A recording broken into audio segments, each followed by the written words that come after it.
Haïti is open for business. Nous sommes à Ouanaminthe, dans le nord-est d'Haïti, à la frontière avec la République dominicaine. C'est jour de marché et la frontière est effectivement, visiblement, ouverte aux affaires et au commerce. Et à part ça, comment ça va en Haïti? Depuis le tremblement de terre du 12 janvier 2010, qui a fait plus de 200 000 morts et plus de 2 millions de sans-abri, on n'entend plus beaucoup parler du peuple haïtien, de son pays ravagé, ni de la reconstruction qui lui était promise. Le bel élan de solidarité internationale s'est essoufflé, le grand marché de l'humanitaire a fait 3 petits tours et puis ça en va, et les millions d'euros et de dollars annoncés se sont un peu trop souvent perdus en route. Et la population dans tout ça? Comment ça va en Haïti? Ça va pas bien. Essentiellement, le tremblement de terre de 2010 s'est greffé sur une crise de société beaucoup plus longue et a aggravé la crise de société. Et quand on observe, par exemple, les différents espaces qui ont été détruits par le tremblement de terre, que ce soit Port-au-Prince, Jacmel, les environs, on voit qu'il y a très peu de choses réalisées. Il n'y a pas vraiment une dynamique de reconstruction. La reconstruction, on en parle beaucoup, mais il n'y a pas vraiment concrètement, il n'y a pas grand-chose. Et aujourd'hui, on est dans une dynamique où on assiste à un approfondissement de la crise structurelle, avec une pauvreté de masse.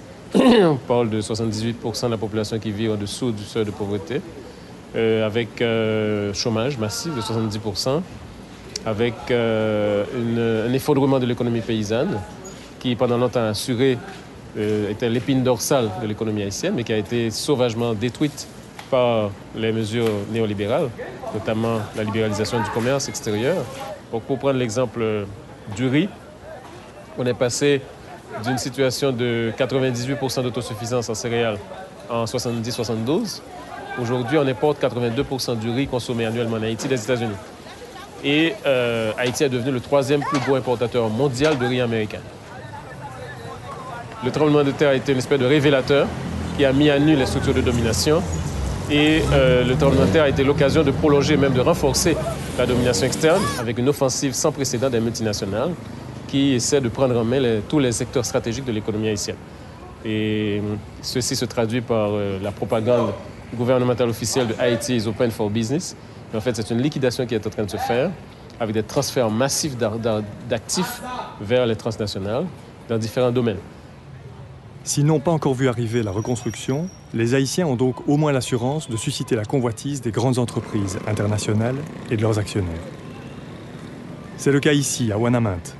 Il y a 10 ans, l'État haïtien a déroulé le tapis rouge à un grand groupe industriel venu de la République dominicaine voisine et lui a réservé une zone franche. Un cocon sur mesure aux frais de la princesse. Parmi les Haïtiens, tous ne s'en réjouissent pas. Il y a évidemment quelques mécontents, quelques allergiques au progrès, au marché, à la concurrence libre et non faussée. En voici 2. Yannick Etienne, avec la casquette rouge, et Taylor Borgella qui conduit la moto. Yannick Etienne est coordinatrice du syndicat Bataille Ouvrier. Taylor, lui, est le délégué de cette organisation pour la région de Ouanaminthe. Bataille Ouvrier rassemble des syndicats d'entreprise, des comités d'usine, des associations de travailleurs, des sans-emploi, des paysans et de très nombreux militants dans les différentes régions d'Haïti. Sa raison d'être, c'est la défense des travailleuses et des travailleurs haïtiens et de leurs droits.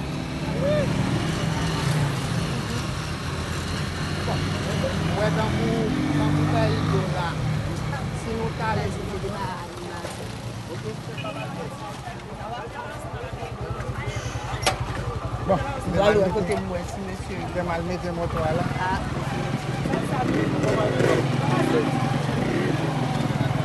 La zone franche de Ouanaminthe, c'est là, de l'autre côté du pont qui traverse la rivière Massacre. Massacre, c'est son vrai nom. Il est midi, les travailleurs de la zone franche sortent puis rentrent en plusieurs vagues pour aller se restaurer. Ils forment un flot éphémère et discipliné qui va prendre d'assaut les cantines sommaires installées juste à la sortie du pont, sur les berges de la rivière. Ils sont à peu près 7000 à travailler ici. Ce parc industriel est géré par la Codévi, la compagnie de développement industriel, créée en 2003 par le groupe dominicain Grupo M. Les ouvrières et les ouvriers y fabriquent dans d'immenses et bruyants ateliers des t-shirts, des jeans, des sous-vêtements, des chaussures. Pour le marché américain d'abord, et pour de grandes marques comme Levi's ou Timberland. Les patrons de la Codévi se félicitent de l'existence de cette zone franche à Ouanaminthe. Ils se vantent d'œuvrer au développement d'Haïti, de créer de l'emploi pour les Haïtiens, de trier les déchets dans l'enceinte de l'usine et même de négocier avec les syndicalistes de bataille ouvriers. Ils doivent aussi être très contents du salaire qu'ils versent aux travailleurs. C'est un espace enclavé, fermé, avec et des murs et tout. Et c'est la loi sur les zones franches qui est appliquée. Par exemple, exonération douanière, ils ne payent pas de taxes. La zone franche n'a aucune connexion avec l'administration locale en ce qui concerne les taxes, les impôts, etc. Donc, ensuite, avec la loi Hope, qui est une loi américaine qui permet aux entreprises internationales de venir produire leurs vêtements en Haïti et sans avoir payé des frais de douane pour le marché américain. Donc il y a tous ces avantages-là donc c'est pourquoi ils viennent investir ici. Je suppose qu'il y a aussi la question des salaires des gens qui travaillent ici. Ah, bon, ça c'est autre chose. Bon, en fait, il y a la question des salaires parce que le salaire est vraiment bas. Et c'est au niveau de $5, le salaire minimum, au niveau de $5. Et au fait, les gens dépensent 4 fois plus que $5 et par jour. Les travailleurs, les ouvriers et les ouvrières doivent manger dans des conditions horribles.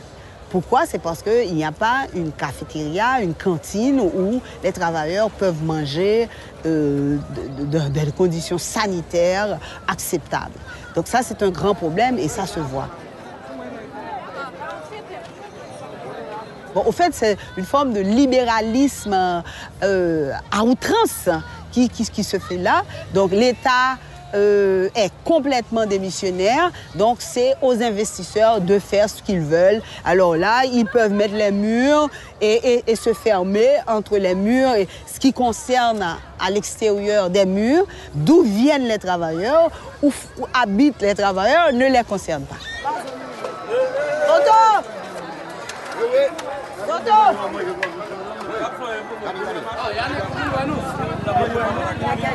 Non. Yo pas d'aller pour. Yo pas pour photo nous. C'est pas photo nous, c'est film y a passé. C'est l'idée. Yo. Bataille n'a mené, revendication. Non, yo pas film voler. Film ça, son film qui va passer. Non, c'est moi qui dans télévision. C'est moi qui chevelu. Non, c'est en Belgique. Non. C'est notre télévision nationale la passée. Télévision nationale seulement. Télévision nationale Belgique. Il y a pas le voyelle pour nous passer en Haïti. Nous mangeons.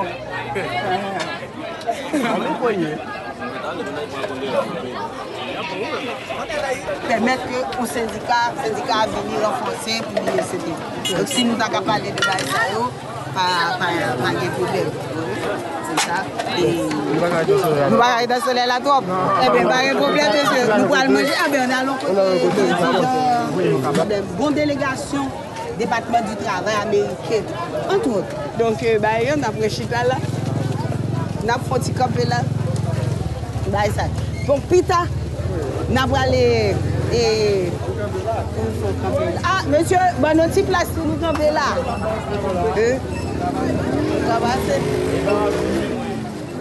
Depuis que la Codévi est implantée à Ouanaminthe, Yannick Etienne, Taylor Borgella et les syndicalistes de Bataille ouvrier se battent pour faire avancer les droits des ouvrières et des ouvriers et pour obliger la direction à dialoguer, à négocier. Et ils ont marqué des points. Ils ont notamment obtenu la toute première convention collective de travail haïtienne. Cette convention collective a permis d'améliorer les conditions de travail et de reconnaître la présence et la liberté syndicale. Elle a aussi permis de fixer un salaire minimum qui n'existait pas auparavant. Au moins, ici, il y a eu cet acquis-là. Bon, c'est pas bien implanté, il faut continuer à se battre parce que rien n'est jamais acquis, on n'a pas encore conquis, comme on dit, et le droit et la liberté d'association est vraiment en Haïti. Il faut lutter constamment pour faire respecter ce droit.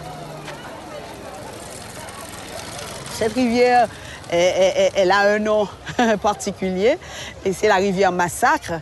C'est pour se rappeler du massacre des Haïtiens dans les années 1937, où il y a eu le massacre des Haïtiens par le président Trujillo, le président dominicain. C'est la nature maintenant qui se fait massacrer ici, et c'est ce qu'on voit là, et ça c'est un grand problème. Le problème écologique ici, il y a un désastre écologique, c'est vrai, et on a construit une zone franche aux abords d'une rivière qui n'est pas protégée, les berges sont complètement dénudées, et à chaque pluie, à chaque crue, et tout part. La bonne terre part et tout. Et ensuite, il y a l'exploitation de sable qui se fait. C'est vrai, il y a la misère, il n'y a pas d'emploi, 70% de chômage dans le pays. Donc, il y a des gens, pour survivre, pas même pour vivre, pour survivre, ils sont obligés d'exploiter le sable de la rivière. Ou bien des gens, pour pouvoir survivre, ils vont chez des gens, prennent le linge et viennent les laver à la rivière pour gagner quelques sous. Regardez-moi ça, nous avons aussi le choléra chez nous. On a un problème d'épidémie de choléra, et puis les gens continuent à se servir de cette eau-là, et qui n'est pas potable du tout, ou bien même pour laver ses vêtements. Voilà, c'est apporter des microbes chez soi. Donc là, quand même, l'État pourrait intervenir et éduquer et les gens pour qu'ils comprennent que l'eau de la rivière, on ne peut pas se servir de cette façon, ou bien le sable de la rivière, on ne peut pas en faire, on ne peut pas faire ce qu'ils veulent comme ça.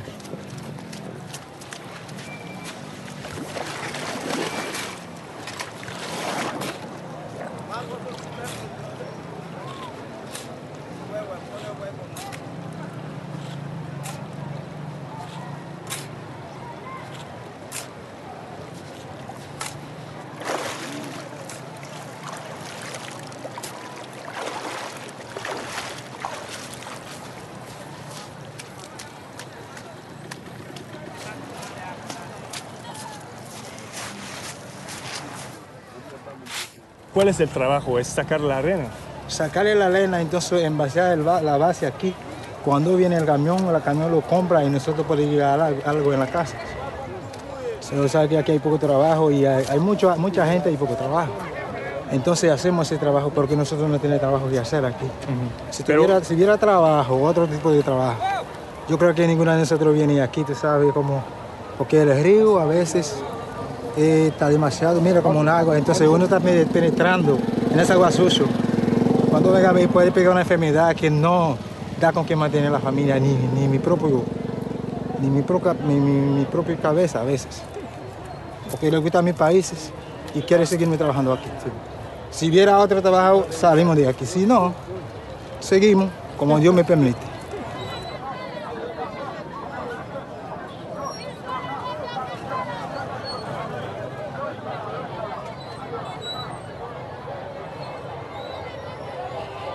Bien que vous aimez de ce côté-là, les gens se demandent qu'est-ce que vous trouvez à regarder là, c'est pas beau, pourquoi que vous êtes là? Bon, Non, vous voyez, tous ces gens-là qui sont debout, ils attendent les travailleurs qui passent pour qu'ils payent. Pour les vendeurs de nourriture, hein, vendeurs et vendeuses. Lorsqu'ils passent, ils payent et puis après, ils vont aller au marché. Et c'est aujourd'hui que les travailleurs ont Oui, reçu leur c'est paye. qu'ils reçoivent leur paye. Chaque vendredi, ils reçoivent leur paye. Donc, ils doivent payer les vendeurs. Ça veut dire on reçoit l'argent et on le dépense tout de suite. Ah oui, tout de suite, tout de suite. Et ils achètent tout à crédit durant toute la semaine et remboursent le vendredi. C'est pourquoi on dit le vendredi, le jour de paix, c'est le jour le plus difficile, le plus dur, le jour le plus triste aussi pour les travailleurs. Ils ne gagnent pas vraiment le quart de la valeur de ce qu'ils produisent. Donc, parce que, premièrement, les produits ne sont pas vendus en Haïti, ils sont vendus à l'extérieur. Donc, ce n'est que le salaire qu'on reçoit et un salaire très bas. Donc, est-ce que le fait de pouvoir acheter de petites bricoles suffit pour dire que ça va permettre le pays à se développer? Ce modèle économique est imposé par les institutions financières internationales ou les bailleurs de fonds internationaux.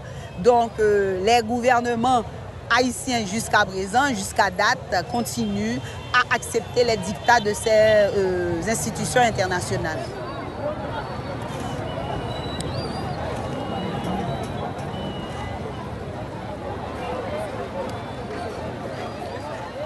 Tout ceci est coiffé par une occupation militaire de la MINUSTAH qui, depuis 2004, assure un peu garantie ce projet de néolibéral, ce projet de déstabilisation de l'économie haïtienne et des institutions haïtiennes, et un projet de mise sous tutelle qui ne dit pas son nom. C'est un vol organisé et aussi c'est une imposition, c'est un dictat vraiment. Et donc, les gouvernements doivent l'accepter à moins qu'ils se rebellent et disent nous voulons autre chose, on va essayer un autre modèle et prendre les dispositions. Et bien sûr, il faut avoir cette volonté, ce qui n'existe pas jusqu'à présent. Donc, il est évident qu'aujourd'hui, l'essentiel, c'est aménager un nouveau cadre pour l'exploitation des multinationales en Haïti. Et on le voit très bien, par exemple, la bière Prestige a été achetée par Heineken récemment. Au niveau de l'eau potable, on a une nouvelle compagnie étatique qui s'appelle la DINEPA, mais qui est contrôlée par des gens envoyés directement par Lyonnaise des Eaux et Suez. Donc, on prépare la privatisation de l'eau potable. Donc, dans les différents domaines, il y a une espèce de mise en place, profitant justement de la faiblesse des institutions et du coût du choc reçu le 12 janvier pour accélérer la présence de ces multinationales et avoir tous les leviers stratégiques en main.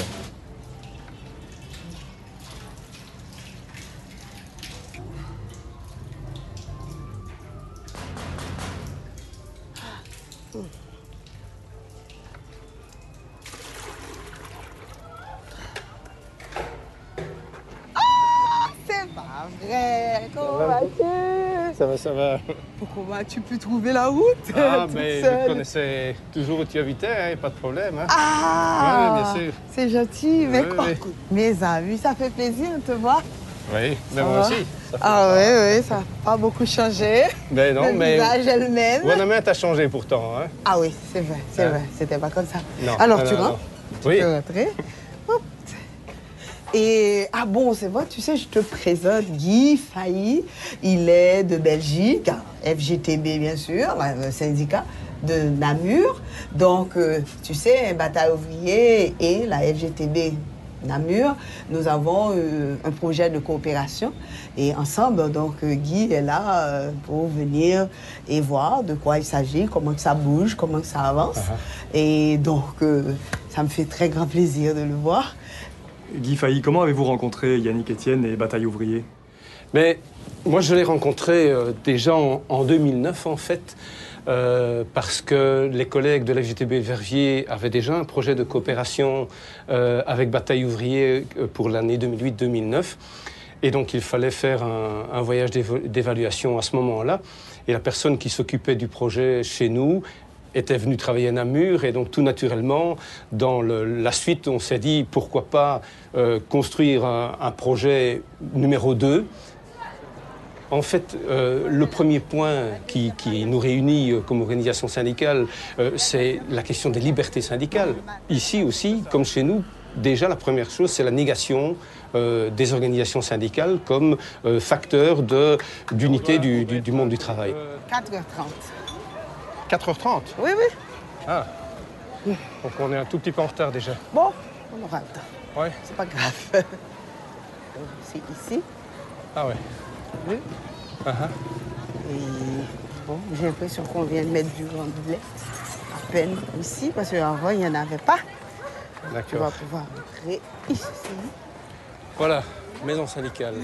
Ici, on voit vraiment des travailleurs qui sont d'un engagement incroyable. Même lorsqu'ils sont licenciés, on les voit continuer le combat syndical. C'est vraiment, avec peu de moyens, des gens qui y croient vraiment. Et donc, c'est quelque chose pour nous qui, je pense, est vraiment exemplaire. Par exemple, Accident de travail. accident de travail, d'accord. On ressent ici, peut-être encore plus fort que chez nous, mais de la même manière, cette question de l'exploitation des travailleurs pour un profit maximum des actionnaires.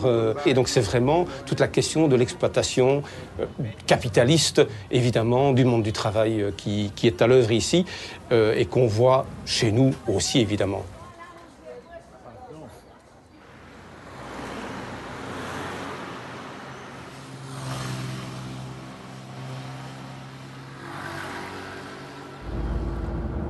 Yannick, on est où ici? On est sur quelle route?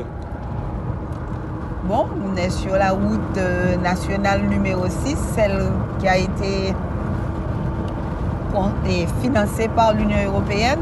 C'est elle qui relie Ouanamet et le Cap-Haïtien. Donc, c'est une route assez importante. C'est là il y a le commerce entre la République dominicaine et Haïti. Tout le commerce passe par là, donc le transport des marchandises. Et ensuite, la circulation aussi des personnes, particulièrement des travailleurs. Ceux qui vont travailler de l'autre côté de la frontière, la zone franche à Ouanamet et le parc industriel à Caracol. Et là où est-ce qu'on va pour l'instant?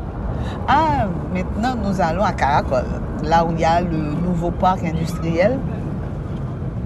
Donc on va faire une sensibilisation et une distribution de tracts aux ouvriers, ouvrières, afin de leur informer de leurs droits et syndicaux. C'est plus difficile là qu'à Codéville, l'entreprise où on était précédemment? Ah, bah oui. Bon, c'est plus difficile. Parce que nous sommes qu'au début. Bon, c'était aussi difficile à la Codéville. C'était pas facile aussi de faire accepter le syndicat. Donc on a dû se battre pour que le syndicat soit accepté. Bon, maintenant, c'est la même chose au niveau de Caracol. Et donc on va continuer à lutter pour que le syndicat, les droits des travailleurs soient respectés.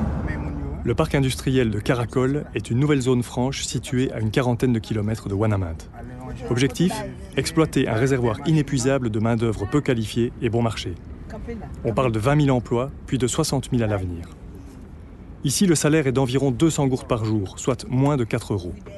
L'État haïtien et les investisseurs, comme il faut dire, appellent ça le moteur du développement. Ce nouveau parc a été inauguré en octobre 2012 par le président de la République haïtienne, Michel Martelly, accompagné de Bill et Hillary Clinton, tous deux très impliqués dans l'ouverture d'Haïti au marché. Il va sans dire que la question des droits sociaux et syndicaux des travailleurs du parc de Caracol n'a pas été une question prioritaire.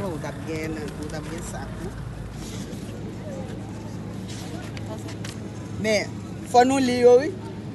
C'est important.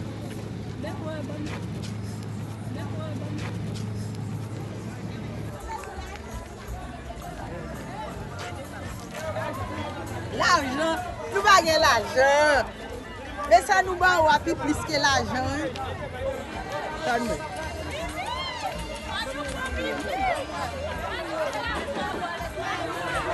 C'est pour nous organiser, pour nous connaître, ça la loi dit, comment vous nous organiser, comment vous, si nous mettons un syndicat, qui ça syndicat a pour faire, ben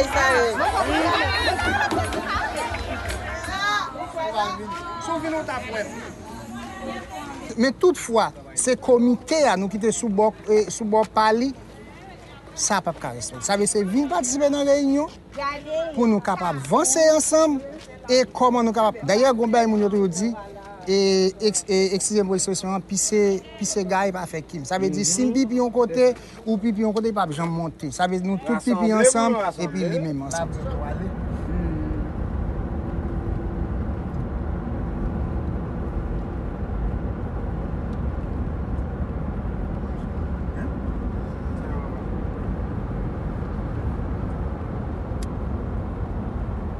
L'Haïti que je voudrais, c'est une Haïti, bien sûr, changée complètement. Une Haïti où les travailleurs n'auront pas à se battre pour manger, dormir convenablement. Une Haïti où ceux qui travaillent, ceux qui créent vraiment les richesses, peuvent en bénéficier. Qui sont les victimes? Qui sont les esclaves, les nouveaux esclaves? Ce sont les travailleurs et haïtiens. Et dans les usines d'assemblage, dans les zones franches, dans les parcs industriels, les paysans dominés, les petits commerçants, tout ça, et les femmes, je pense que l'avenir est à eux. Ce sont ces gens, ces victimes, ces gens qu'on exploite, ces gens qui sont dominés, ces gens qui veulent une autre vie, une meilleure vie pour eux et pour leur famille. Donc, ils doivent tous chambarder. Hein. Il faut peut-être rêver un peu. Il faut avoir un esprit, je dois dire, révolutionnaire, un esprit de bâtisseur, un esprit où on a une vision qu'on peut changer et les choses et les changer radicalement. Parce qu'il y a des gens qui parlent de changement, mais c'est une façon de mettre des petites choses avant. Non, non. La situation où nous sommes, c'est clair que de 1804 à nos jours, les classes dominantes haïtiennes ont failli. C'est la faillite. Il faut renverser tout ça. Il faut chambarder tout ça. Donc moi, j'y crois. Et si je participe à cette lutte, je me donne tout ce que je peux. C'est justement se permettre aux gens de prendre conscience que nous sommes dans une situation révolutionnaire. Il faut que nous ayons les organisations qu'il faut. Il faut qu'il y ait. Il faut que les travailleurs qui sont victimes de ce système-là prennent les choses en main et que ce changement révolutionnaire, que ce sont les travailleurs, les ouvriers en particulier qui doivent mener cette lutte-là. Donc c'est ça, j'y crois et bon, je ne sais pas si je verrai ce jour, mais je crois. Et j'espère qu'on arrivera là.